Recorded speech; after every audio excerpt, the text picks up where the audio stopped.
How's it going, people? And welcome back to another week of the GalacticOz Podcast. The season is over. The Premier League season has finished. Arsenal have been crowned champions. Tottenham stay up. And Bruno Fernandes has won Player of the Season. Welcome to the GalacticOz. How are we going, boys? I'm loving life. How are we going to... Let's start... Stop. These were champions last week. How does it feel to stay up, Yacoub? Welcome back. Ole.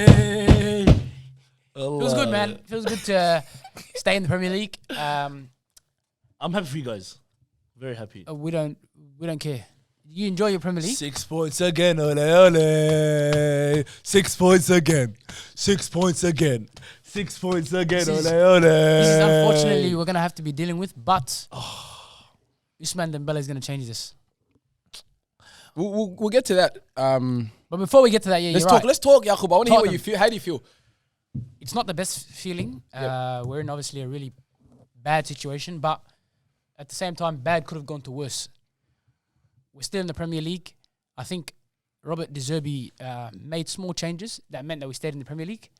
Very passionate guy. I go back to the deal that they made with what do you call it? They sold their soul to sign De Zerbi. Because he was told, hey, look, you keep us in the Premier League, you have full range over the club. There's no clearances you have to make. The signings you want is the signings we'll make. So I'm a big fan of managers having operational control. Obviously, you know, when it comes to payments and stuff like that, the club's obviously going to have sway. But Tottenham is a big question mark because 17th place 2 years in a row doesn't happen by accident. It means you're shit. 70th, what'd you say? I don't need to repeat myself. I think Arsenal win the Premier League. Upshit has started his villain arc. Upshit has begun his villain arc. You guys can do this, but just remember who you are. Don't worry. Just remember Allah Azam come back. But Next week, Monday, when we win the Champions. Continue, sorry. Allah. No, it's okay. It's very rude of me. Sorry, No, it's okay. Sorry, Enjoy it. You won. Best stadium in England, arguably the world. Like, you know, you're sponsored by Nike, probably the biggest brand in the world. I'm saying to wearing the royal white, lovely colour, you know what I mean? Because we're Muslims, you know, white is a beautiful colour. Mashallah, you know, Purity. Pure colour. You know Nice what I'm saying to hotels you? around the stadium. Yeah, far out. You know what I'm saying to training you? ground. Oh, the best training ground. We got Beyonce coming to our stadium. Oh my God, that is unbelievable. The NFL's there. Yeah. It's like state of the art. You know what I mean? Like, it would be a shame. Yeah. It would be a shame if they went down. You know, and just for the the integrity of the Premier League, and you know what I'm saying to you, for the integrity of football as a whole, we deserve that someone like Roberto De Zerbi doesn't coach a championship side. Championship, yeah, you know what I'm saying to you. Like, and there's a lot of guys in your team that I really like James Madison. Yeah, big fan of him. And yeah, that's about it. I think we should move on. We'll talk about what Tottenham need to do next. Upshit, how do you feel? It didn't feel real. Champions. It didn't feel real. I'm not gonna lie to you. Monday, I'm not in London, so I didn't go to that last minute parade. 100,000 out of the Emirates. Oh, stop exaggerating, man. It wasn't 100,000. Okay, 50,000. 20,000. 20,000. Whatever. You're right, Dan. Okay, sorry. I'm just saying. Well, losers talking to me. Anyway, yeah, so I didn't feel the vibes. I felt it on social media, seeing the photos and, you know, the blokes walking around, but seeing the actual Premier League trophies, like, what is this nonsense? I actually, for a second, thought, is someone duping me? It looks like AI. You know what I'm saying to you? The two owners, Stan Kroenke, the guy who used to call for years, get Kroenke out. Him and his son walking the trophy to the players. Odegaard staring at it, thinking, what is this? I'm saying to you. And then lifting the trophy in front of the fans and all the chants and all the photos, bro, hectic. But is this big? This is one of the biggest Premier League wins like ever. I think just like celebrated wise.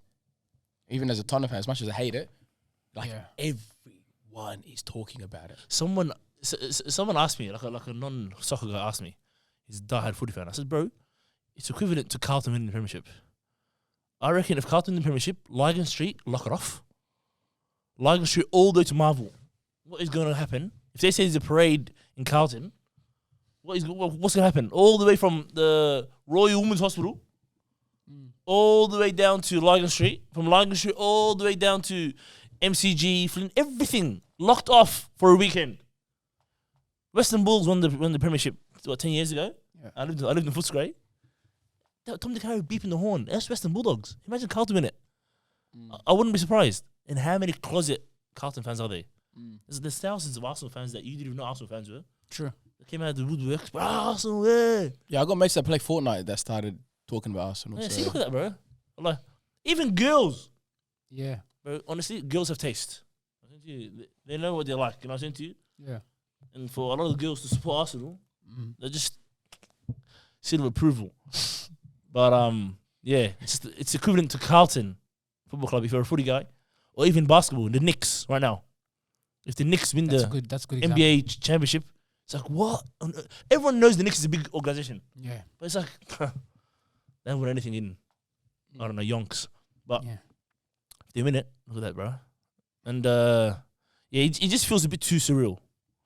Yeah, and if I was in London, I'm not in London. I wish I could be there right now, but if I was in London, I think every second person would be wearing an Arsenal top, or Arsenal scarf, or Arsenal hat.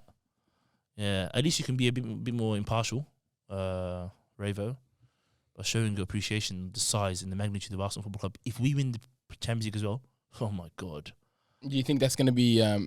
We'll talk about it actually later. Let's save it. But I want to talk about. Let's talk about the teams that qualified. The season's over, so we got Arsenal, City, United, Aston Villa, and Liverpool in the Champions League. Everyone's excited to see United obviously back in the Champions League. But then this is the one that's got everyone rocked. Sunderland and Bournemouth are in Europa League. Crystal Palace with the chance, if they win the Conference League final against Rayo Valencia, they're going to play in the Europa League. And then you got Brighton that secured a Conference League spot. That is so fake, but yeah. What would we give this season out of 10? What would you rank it? I actually reckon this was, besides Tottenham doing so badly, it was a good Premier League season because there was so much competition happening. Obviously, the Premier League, the English clubs did really well in Europe. So for the Premier League lovers, this was the Premier League. This is fortunately as historic as it is. Arsenal winning the Premier League, Manchester United coming back to the position that they kind of haven't been in a very long time. You had Sunderland, that's the good story, you know. You just come into the Premier League and all of a sudden now, Sunderland, I think halfway through the season, it became mathematically impossible for them to get relegated. Yeah. Which was trippy. Everyone was thinking, how? I think they even sat second for a little bit in the beginning as well. So it was a competitive season. The only problem is with all these clubs succeeding, it was at the expense of teams like Tottenham. But, you know, it's just part of the league. I actually think this is actually good for Premier League. It goes to show, like, you can't, over the last few years we've had in the Premier League, the most random players were paying 80, 90, 100 million. Now clubs are thinking, and I think, to be fair, you have to give a lot of credit to Brighton because they created this thing where you go and you sign a bloke from wherever, for 10 to 15 million. You give him minutes and you sell for a lot of money. There's a thing about that, but where Chelsea's trying to do the same thing, but Chelsea's not the same as Brighton. So it's all over the place what's happening now because teams don't know. Do we splash big money? Yeah, Liverpool, for example, bro, they spent $500 million. They won the league, then they spent hundreds and hundreds of millions, and they got worse. And then you've got a team like Sunderland, who Alexander Isak is probably worth more than the entire squad, and it's done nothing for them. So I agree in the sense that there should be a new way to see or recruit players because it started was it with Anthony when Manchester United it was happening slowly, but then it just became this thing where if you want to play, you just pay an absurd amount of money for them. Mikhailo Mudryk, 100 million, was it? Yeah. It was just I think that's when it was like, yeah, okay, now you can just spend whatever you want. It's not even a controversial thing. But now we're seeing clubs in real time spend massive amounts of money and still go backwards. So the other thing also, and credit to Arsenal and Mikel Arteta, is a big part of the success of a club, it actually comes down to the manager. Managers have a big say in how successful your club is.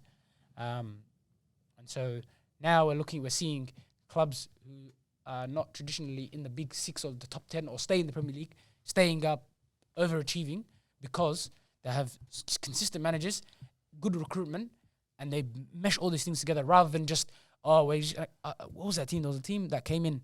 I can't remember. It was a couple of years ago, where they came up from the relegation and they spent like they were the biggest spenders, and they still got relegated. So it's. I like the fact that we moved away from that whole thing. That where QPR? you just Until, like, spend, you QPR? just spend as much. or Fulham or something. I remember that. They were the biggest. I'm pretty sure they spend the most amount of money in that Yeah. window, and they still got relegated. Yeah. So imagine that. But honestly, it's a big point that you said right now. The manager staying consistent. Like, look at Bournemouth. You know, Bournemouth in 2026 are unbeaten. Bournemouth in 2026 are unbeaten. They beat Arsenal away. They beat City. Yeah, they drew City. Like, Yeah. what kind of nonsense is that? You know. Yeah. And They had a massive say in who won the Premier League. Exactly. Then we said a few weeks ago, Mohamed Idris, where are you, by the way? He's still hiding.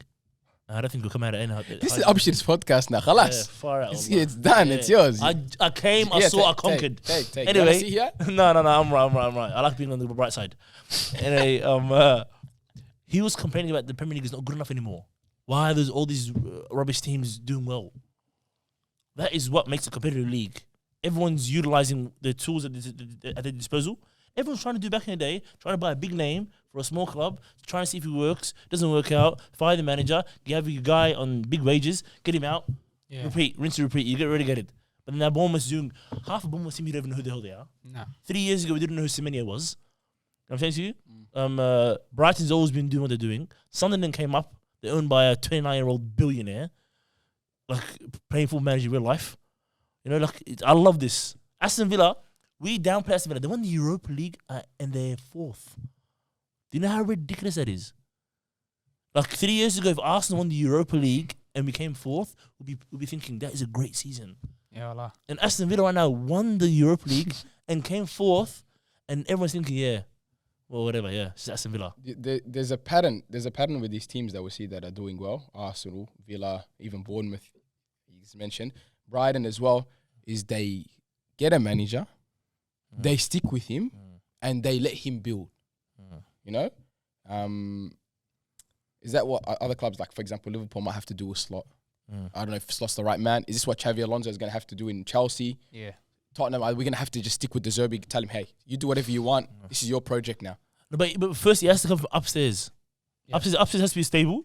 And after that, then you can say, get a guy in, let him stay for years. Like right now, Enzo Maresca is going to get Chelsea. City. City, yeah. Yeah, City.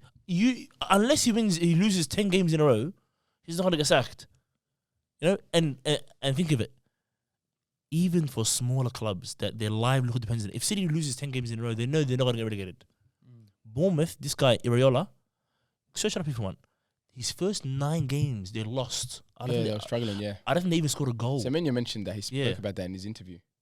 And then he ended up, in a year's time, this is last season. In a year's time, going from that to Europa League, this is a movie, bro. If upstairs is fine, and they get a guy and say, we trust this guy, we're going to stick with you, Arsenal could have got rid of Arteta 2 years in.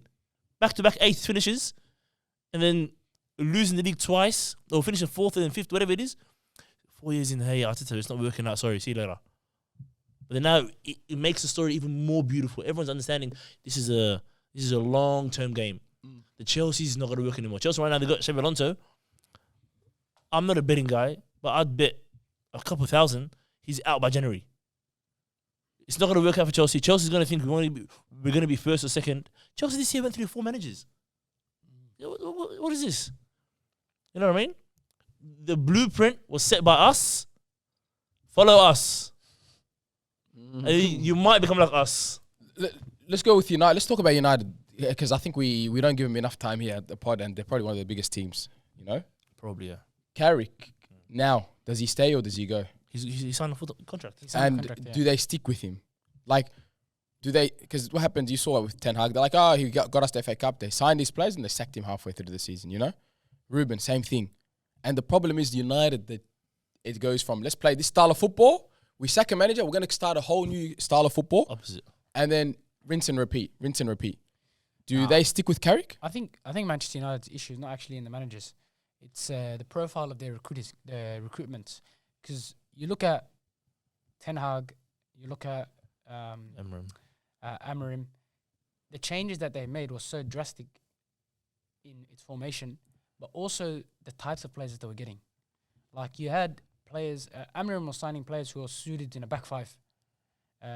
Ten Hag, I can't remember off the top of my head, but it's so different that the next manager who comes in is destined to fail. Like he does not have the recipe for success because he needs to first try to implement what he's trying to do.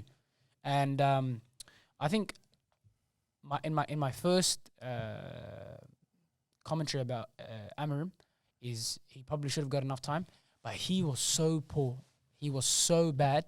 He had no ideas. Like that was one of the worst. Do you reckon? That was one of the worst things. Because no ideas, no Bruno tactics, he had no changing room.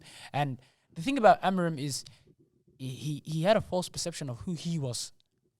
He talks like he's Jose Mourinho in the press conferences. Yeah. Like he's so confident, but you're not Jose Mourinho. You are Ruben Amorim. No one knows you. You play that. You're coaching Sporting, in the Portuguese league, which is not that competitive. And I'm pretty sure Sporting is the best team in the league. Yeah. So and they had a Swedish guy up front won the league for them back to back. I mean, you could say that, but the thing is, he came to the Premier League with this. Even when he first came in, he's like, I have a certain style, and you have to be able to suit that style. Otherwise, it's not going to work. This idea of and the thing is, Manchester United fans were very receptive to that because they were so desperate. You know, when you're desperate, you're willing to accept anything and everything. And so you look past the red flags, huh? He was kind of like Ange. No. He was kind of like Ange in the certainty of his words, but he had nothing to back it up for because this guy was losing games where I don't actually think that you needed even a manager to win the game. You know, when he got sacked, there, he was what, third? No. He was 11th. Was he? Yeah, he was. He was what? It was 2. No, he was 2 points off second or something. He got after the Grimsby. They got knocked out of the League Cup very early, and then I think they lost 1 or 2 games, and then get rid of this guy. Like you said, Amorim comes in. He plays no wingers. He gets rid of all wingers. Rashford, Anthony, Sancho, buy. Next manager comes in. He needs wingers. You buy 4 wingers. They don't work out. Next manager comes in, says, you know what? I don't like these wingers. Are not my style. Out. And you just cycle forever. Yeah, and Diallo playing right wing back. What the hell is that, bro? Carrick comes in and plays Dorgu left wing, just so he has a winger. Dorgu's a left back. But United, but we've seen this movie before. This is Ole again. Great run. They barely play any football. They play 40 games this season. 38 Premier League games, 1 FA Cup game knocked out, 1 League Cup game knocked out. No Europe. What? So you don't think Carrick can last? I'd prefer if they stuck with Carrick, because even though yes, I'm an Arsenal fan and I don't like United, I like big teams being big teams. You know, I want to go to United and beat them and say you guys were good and we beat you. Not you guys are going through the transition and we smashed her. I don't like that. But Carrick, I don't know if it will work out. I think United actually just need either him or somebody. Just give him 5 years. Just shut up. Give him 5 years. That's a big ask. Yeah, generally leave it alone. Give him 5 years. But Arteta came in.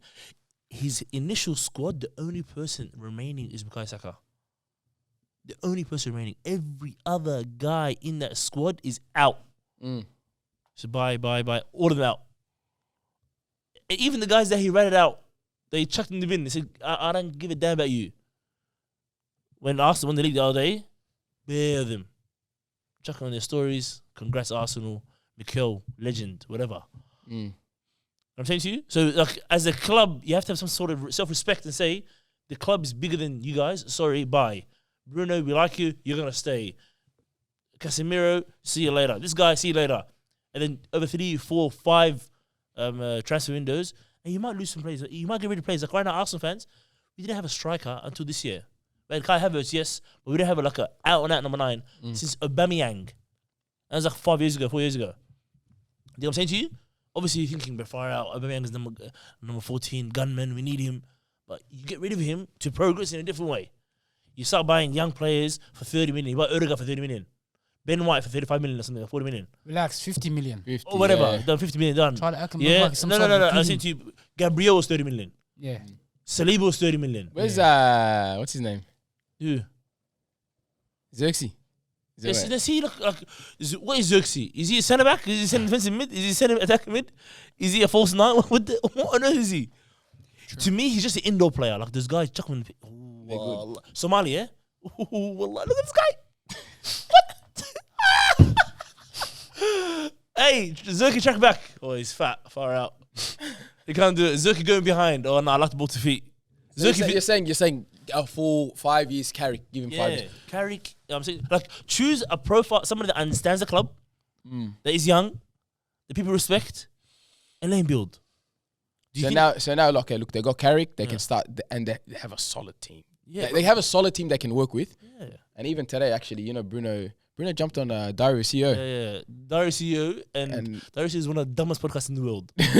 Why? He has no opinions. Whatever you say, oh, okay. Say that again. Sorry, just write it down. Okay. How's your childhood? But anyway, so Bruno spoke about. He goes, I back every manager. You know, and he even spoke about where he likes to play. And surprisingly, he actually said he really enjoyed his time playing as a 6. He's lying. You know? He's looking after his Portuguese mate. No, on the Ten Hag he was saying. On the Ten Hag he enjoyed playing as a 6. He wasn't a 6. Yeah, no, he made him float around as a 6. He was saying, but he's saying the boys back him too, and they even did like a voice note thing where the boys backing Bruno. So he had an unbelievable season. They built the squad around him. What do you reckon they need to work on to make them like wingers? No, because they're gonna Champions League. Yeah. Hopefully not get knocked out to Grimsby again. But like, what do they need to do? Bro, I don't like United at all. But they have insane amounts of money and insane amounts of pool. If they said today we're gonna spend 160 million on getting Dembele to Man United, unless Dembele says no, Dembele's going United. Like they can pull anybody in the world. They brought Cristiano Ronaldo back to the Premier League. Because they didn't want him to go to Man City. Do you know how fake that is, bro? Yeah. Like, what? They probably paid him $1 million a week. I said, brother, just come. Don't worry. You're back home. Have some little romantic story. Winning 1 trophy here is better than winning 5 at City. And he came.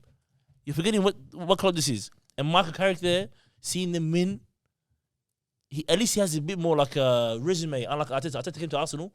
He barely won at Arsenal. Arsenal was in, like in the gutter. When he was there, yeah. Yeah, and Arteta has to come and say, you're out, and call people and say, hey, please come to Arsenal. We're not going to give you the best wage. We're not going to give you the best chance of winning a trophy. And we're in the gutter right now. And I'm 37 years old. Please come. Carrick saying, mate, we're Man United, most Premier Leagues, whatever, some nonsense. And we'll give you, what do you want? 280? Done. Let's go. A week. Don't worry. So United will spend. And I genuinely believe if they just, like someone like Declan Rice, they need someone just there. Just saying, hey, there's a guy in front of you, Bruno, let him do him. You sit behind him. Just don't worry. Just a box to box? Yeah, just a box to box. Some holding, more of a holding. Yeah, even more of a holding. Like they should get 2 midfielders, one holding and one deep. They got Kobe Mainoo. Kobe Mainoo, I understand. I'm saying, but we need a squad. You're playing in Champions League. You're playing in the FA Cup, League Cup, all that. You know, up front they're sorted. They got Cunha, they got Xerxes, they got Mbemo and Sesko. They have. Don't write that. And at the back, they need a partner for Harry Maguire. Even though I respect Harry Maguire quite highly, they need an actual solid partner with him. Can I just say, sorry, I actually disagree with what you're saying. I don't agree with the building around a player. You have to understand. See the point that you made about Aubameyang? First of all, Man United needs a new manager. Sounds a bit harsh to criticize Michael Carrick right now, but I feel like this is going to age well because Man United, they love. You see, they have such a huge fan base. It's so easy to be like. It's like a kid with sweets. You know, when you give it to them, and they're just so happy to have it in the beginning. It's like that's what Man United do, and they've always been like that. They went through a honeymoon phase with Ole Gunnar Solskjaer. They had it with. They never had it with Amram, to be fair. But every other manager they had it with. Erik ten Hag. They had it with. What's his name? What's that guy's name, bro? The old guy. Ralph Rangnick, bro. Yeah. Guy. Oh, I can't believe he's a manager. Well, yeah. No, but that guy said something like absolutely like but important. You see, said he goes, this club needs like open heart surgery. Yeah. Everyone needs to go. Yeah. Just true. Yeah, not just the transfer. Everyone needs to go, and they need to change everything from top to bottom, and they'll be fine. That's fine. After Michael Carrick, they bring a manager. Well, to be honest, I actually would have thought Mourinho would have been good for Man United. What? Then you cash in on Bruno Fernandes because Bruno Fernandes, this is the most. I feel like he's hit his peak. This is Bruno Fernandes at his best. You have to also understand how is he 33, 32? 31, yeah. Bruno Fernandes, he's the club captain. He's the best player in the team. team. He said I was going to come to Tottenham, by the way. Yeah, he was supposed to come to Tottenham. Yeah, he's like, I was like this close, and it Yeah. just didn't work out. Him and Ruben Diaz. It was Yeah. the Marina thing Yeah, because Daniel Levy thought he was being biased towards the two Portuguese guys. that's so dumb. But anyway, that's a story. That's another time for another story. But the point I'm trying to make is, even the open heart surgery actually helps the point I'm trying to make here, because there are certain players and there are certain people, and I'll be honest with you, Bruno Fernandes, when the times are good, he's a good captain. But when it gets hard, he's not the best captain in the world. He's not the best captain in the world. Bruno Fernandes is going to reliably give you 7, 8 out of 10s every single week. Yeah, but Yeah. And there's players in that team that there's certain positions you have to build on. Yep. Get a 6 first. Get another 8 as well. You might even get 2 6s and an 8 just to have some sort of depth. You might get another centre back. You might get a winger. Yeah. You say, okay, perfect. Now But we're here. look in the midfield. Now we're here. Then okay, our next thing is we want to replace this. Maybe you do Bruno last. Nah. Maybe I'm being genuinely serious. You work with what you have. Arteta didn't like Aubameyang from day one. Aubameyang was never a footballer. He was always a finisher. He said, okay, you know what? I can't get rid of this guy straight away. Arsenal fans love him. He's a goal scorer. Even though I don't rate the way he's football, Lacazette is fat. He can't run. We have to utilize these guys. You know what I'm going to do? I'm going to get Odegaard first. I'm going to get Gabriel then. I have Saliba. Then I get Ben White. Then I get Ramsdale. Then you start to get rid of all the what you don't like, you get rid of after. You don't. If you get rid of Aubameyang straight away, you have to bring a reliable goal scorer straight away. If you get rid of a Bruno, you have to bring someone else in. But that's the whole point. But let's talk about the midfield, because I was trying to make the point about the midfield is they already have a box-to-box midfielder in Kobe Mainoo, and I think he's good enough to start. He has the quality and the potential. They need to sign a holding midfielder because Casemiro is retired or gone or whatever. Getting rid of Bruno Fernandes gives them an opportunity to go out into the market and be bold. Like, who's the next big thing? But they have money. That's what I'm saying. But they can do that now. They can do that now, replacing Bruno Fernandes. So the club can start off on a new slate. Bruno Fernandes has been there through 2019. He's been there through all the hard years, and that's actually the problem with. That's a slap. That's a backhanded slap team, bro. But that's what do you mean? Right, he just carried you through this hard. Aubameyang had good seasons. Not like Bruno. Aubameyang was not like, give me the ball, I'm going to do something. Yeah. Bruno Fernandes, like I said last time, Like he bleeds United. I genuinely believe Bruno Fernandes, when if him and KDB are talking, he's saying, KDB, you're lucky you play for City. Relax. I swear to God. He's thinking, I'm Bruno Fernandes, I can do everything you can do and better, but it's just the club I'm at. And I'm loyal to this club. That's the thing. And that's what I was saying. Like, it's a backhand, bro. The guy grinded all these years during United's tough times. Just broke an assist record, and you guys go, all right, things are getting good. Let's get rid of him now. If there was even like 10% of a decline, I understand being ruthless. But he's one of the players of the year, whatever the FIFA players of the year right now. You guys came third in a good season. You don't get rid of your best player. Yes. Even the podcast, he said he could have moved for 200 million or something. Some nonsense. He rejected a 200 million move. Yeah. Look, I'm not saying the guy doesn't bleed Manchester United, but I just think if you want to build something new, because he's such a big character in the changing room. Bruno Fernandes, good and bad, he's a massive character in the changing room. And you got to understand, the Arteta, and this is something I read about managers, is you got to have a little bit of a dictatorship in you. You got to have this like iron fist in the changing room. Arteta knew, it wasn't even just about the football though. Arteta knew in the changing room, in Arsenal's changing room, when he speaks, Aubameyang's there too. Remember Aubameyang's reaction to what was that example that he made? Was it the light bulb thing? Yeah. Oh, and Aubameyang started laughing because Aubameyang's like, who the hell is this guy, bro? You know what I mean? If Aubameyang was still at Arsenal, Saka will be smoking cigarettes right now. Yeah. I'm telling you. That's The guy, cuz, is actually the worst influence on earth, cuz. Yeah, when Arteta came to Arsenal, there was a picture. Aubameyang, Lacazette, Kolasinac, Guendouzi, all the boys. I don't know who else there. Wasn't he getting robbed? Doing balloons. They're professional footballers. Yeah. Why are you doing balloons? They're doing balloons. Some guy like this on the couch. Look at that. And one guy doing smoking an agg. I'm thinking, what on earth is going on here? They're professional footballers. And just last weekend, they lost 3-0 to Crystal Palace. And they're doing this. I thought this is burning. Far out. What is this? Get out of here. Bruno Fernandes is not doing that. Bruno Fernandes is keeping the standards of United. If there's no Bruno Fernandes, they're literally Spurs. I swear to God. Sorry for the backhand compliment. That's okay. Yeah, but even at Spurs, there's no one saying, "Give me the ball. I'm gonna do something." Yeah, Head but is listen, Madison, I'm getting some low grade cancer right now. Talking about this stupid club. Can we move on? Well, to be honest, Alright, you know what I was let's about to say to you? You know what I was about to say to you? I concede. I'll just move on. No. It's good. Guys, the United fans need something, bro. I feel bad for them, wallahi. How about you edit this out? Let's go to awards. Let's go to awards. Ready? I'm going to go through the awards. Tell me, go agree or disagree. Let's do agree or disagree. Everybody else be like, Make it quick. Player of the season, Bruno Fernandes. Agreed. Disagree. Agreed. I called it, how many weeks ago? Yeah, boys? can I started the propaganda. I Bruno started Fernandes it of winning the player of the season. I was saying last week, I'm actually going against what I was saying last week because I thought that the team that wins should always have the, what do you call it?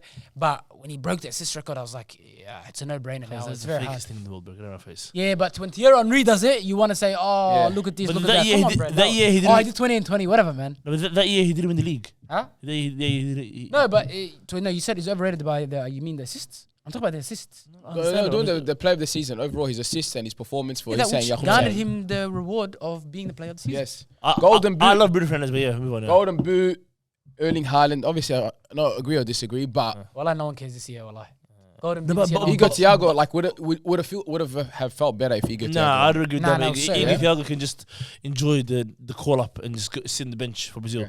But Haaland's actually a bit scary if you deep it. He went 3 and 3, 3 and 4. Yeah.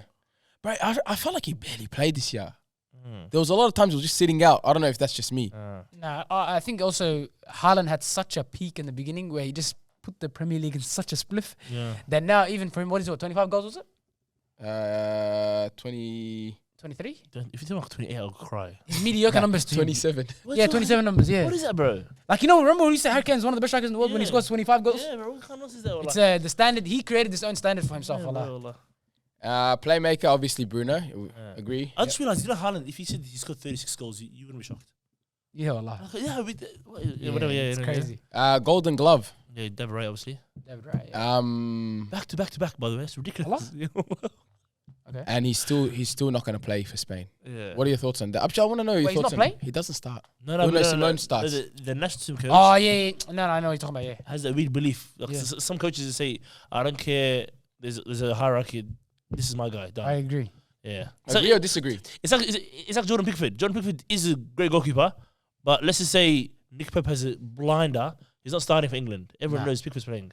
Okay. You don't want that, but to be fair, Abhishek, you don't want your goalkeeper being or like second guessing himself. Or if I perform today, it's because it's a mental game. Yeah, like I know, goalkeeper. yeah. But it's a bit harsh on David Raya because he's one of the best keepers in the world. Yeah. And he's not getting that one. To be honest, I'll say maybe. But normally, you don't want to move around your goalkeeper. And there's no bias as well. It's weird. Like if it was a Real Madrid or Barcelona, I don't know bias. the thing would have He came plays out. for Bilbao. Yeah. Yeah. But Bilbao's a Spanish team, proper Spanish team as well. Yeah, but they don't recognize it. Whatever, yeah. Fair play award. Arsenal got that as well. Move on, brother. Let's go with Champions League, boys. Let's go. Abhishek, this is one of the biggest games, and the debate right now on the internet is: will they build a statue for Arteta? I'm personally not a fan of statues. Knock them all down. But Say those idols, yeah. what are our thoughts? Because forget about statue firstly. Let's go to the game. Let's go. I said, like I said last week, I said before, we are going to show PSG a good time, wallah. Okay, They're gonna make us believe it. no, generally As not us, because we all see it right now. Like Yeah. everyone says, "Oh, delusion." As soon as Arsenal fans say we're gonna win Champions, we go delusional. Like, Did you watch the Champions League finals 2 years ago? Dortmund, Real Madrid. Yep. First 30 minutes, who should score 5 goals? Dortmund. yeah, Yeah. That is bad. A Champions League final is never, ever like black and white. Like unless you're the best Barcelona team ever. Even the Real Madrid team that the back to back. what about what they did to Inter Milan? Yeah, PSG. No, those finals happen here and there. I don't know, man. That looked scary, bro. Genuinely speaking to me, and even last year, I was even burning thinking about it right now. We could have beat them in both legs. But injuries and goalkeeper performance, Donnarumma just saved the day. And I sound like a broken record right now. Champions League final, the fact that it's a football game and it's just 90 minutes. If it's 2 legs and everyone says, I reckon PSG has him, I wouldn't be surprised. Correct? The fact that I got distracted right now. The fact that My battery's about to die. like, I have zero people. Guys, what do you have? Like ADHD? Huh? Yeah. 10 minutes. Yeah. No. There. No, do. Your space? Yeah, bro. Anyway, the fact that everyone's doubting us. To me, it was one of two things. I'm not gonna lie to you. To me, it was we lose the Premier League, we get destroyed in the final. Yeah, we win the Premier League, and the blokes go there. Yeah. It could be just that. Let's play, bro. Do you know why Chelsea were so good when they won the Champions League in 2021 and 2012? They had nothing to play for in the league. It was all done weeks prior. Yeah. I said, let's just go and it's just a game. Beat Man City. They were 9th when they won the Champions League. What? Yeah. The one that with the Drogba one, where there's no Ivanovic. Yeah. What is this? Ryan Bertrand, first ever game, left wing. Left back, yeah. What? It was so fake. Like if you're a betting guy, then you're thinking, I'm gonna bet my house on Chelsea. They finished like 9th, like I said. Drogba's last ever game. Yeah, Lampard's done out. Everyone's finished. Half the team has Raul Morales missed the game. Was his side midfielder. Oh my goodness. Yeah, Ivanovic missed the game. Everyone like John Terry's out. Yeah, bro, what is that? That's fake. And they end up winning the Champions League at Bayern Munich's home ground. Imagine saying right now, there's a chance Arsenal wins the Champions League at PSG's home ground. You're like, there's no way. And Chelsea did that.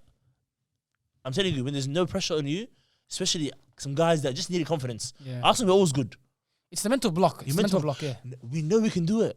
What? Yeah. Arsenal players that talk us back. You know what the worst thing is? What? You know, this is my prediction because there's a part of me that actually thinks, I've always said Arsenal, the problem is the last 2 years maybe Arsenal has been the best team in the world. Like if you look at the numbers and the specifics of it, Arsenal has been the best team in the world and the hardest team to beat. But the biggest problem biggest problem they had was the mental block of getting over the line. Arsenal has now just won the Premier League, something they've been so desperate for, something that they've been nervous about. You can tell, even Arteta, you know, even when those games go wrong, you can tell by his face, you can tell by his presence, everything, because there's so much riding on this. 6 years people were waiting for you to deliver. You gave people hope. That's the thing with Arteta. His biggest problem wasn't that he didn't achieve. He gave people hope, and he wasn't able to achieve until he did. So we actually have, there's a real scenario where Arsenal wins this game 3-0 and then they go off into the sunset where it's like, it can be very scary. So, but what's the reality? What do you really think, Jakob? What do you really think? Me, I was speaking from my brain. You want me to speak from my heart? Speak from your heart. My speak from my heart is I hope Ousmane Dembele can just tell these guys to relax. There you go. Okay. I really hope so. Genuinely, like objectively, let's even me take my Arsenal hat off. The team It'll be an interesting game to watch. Yeah, number one. And number two, a team that does not even concede chances. I even said a few weeks ago, only team that we are bit is City, because City is real estate. You know, Pep has real estate over Arteta, City has over Arsenal, Haaland saying, relax, stay humble. You know, there's a bit of tension. But like, to nobody in the world have we given chance after chance of chance. PSG, their game is open game. An open game, everyone's cooked. You're not dealing with Barcola and Doué and Dembele and Kvaratskhelia and these Mendes and Hakimi. You're not. No one is. But a game where it's locked, like the Bayern Munich second leg, where blokes are sitting back, because that is like bread and butter. I reckon Arsenal play, like if Gabriel Saliba in the back line close their eyes, they know where each other are. Declan, move. You're not in the right position, move. Quick. Kai Havertz, drop a bit. Timber tight. Bro, these guys, I'm telling you, it's going to be a masterclass. It's going to be a masterclass. And if I'm an Arsenal hater, I'm sweating more than the actual Arsenal fan. What's your scoreline prediction? What do I want? No, your scoreline. Just what do you think it's going to You're an happen? Arsenal fan, as long as you win a 1-0 I game. I want the scummiest win. Yeah. I don't want I don't want a good win. I don't want a 3-0. Like a 3-0 would feed my ego and like we'd actually go down as the team that everyone thought PSG was going to be the next Barcelona. Arsenal went and just destroyed them in the final. Like for reputation wise, 3-0 would be unbelievable. But for my ego and just making my enemies, my haters of this beautiful club, To wrap this up, man. yeah, make them burn is 1-0, 86th minute, header, Gabriel. And guess what? I need a penalty missed as well by PSG. Never Raya. They go, oh. Like, 6 minute penalty miss. Penalty 6 minutes in, everyone goes, it's already started. Missed. And they go, oh. And then 80 minutes later, 86 minute. Bah! Wallah, in fact, I don't want Gabriel. I want the guy, I want Mr. Champions League. Kai Havertz. Oh, Kai Havertz wins it? What a way, bro. Oh, but yeah, predictions I think will be say it 1-0. Enjoy the storyline. Enjoy the storyline. What do 1-0? Do 1-0. Jacob, what are you thinking? 2-1 PSG. 2-1. Well, you never know. Are we going to see 2 goals? Huh? Yeah, that's a good point. Yeah, I was bad at this, you say, but I wouldn't be surprised this goes to a penalty shootout. Yeah. No, we're losing that. Yeah. Besides that, we should wrap it up here. Put your predictions down in the comment section. Interact, get involved if you're watching. I was going to do the England squad, and we don't want to do that. England squad is a travesty. I'm tired. And I'm knackered as well. Tuchel's is a German spy, bro. Yeah. It's a spy. It's not real. Yeah, it's not real. But yeah, we won the league at Anfield. We won it at the Lane. Stamford Bridge, Old Trafford. No one's ever done the same. Mikel Arteta's army. We're Arsenal through and through. We're singing from the North Bank. No, you just distracted me right now. We're singing from the North Bank. And from the Cockatoo! Ale. Assalamu alaikum. All my niggas, we intimidated. All my they intimidated. Burn City, we intimidating. Got my young boy, he intimidated. All my shooters, yeah, they really aiming with them cold niggas. We ain't got no patience. Money talks in my conversation. One niggas, they are imitated. Ask my dogs, we intimidated. Ask my bro, we intimidated. How you poppin', no niggas hating, and I play the hoe to keep it.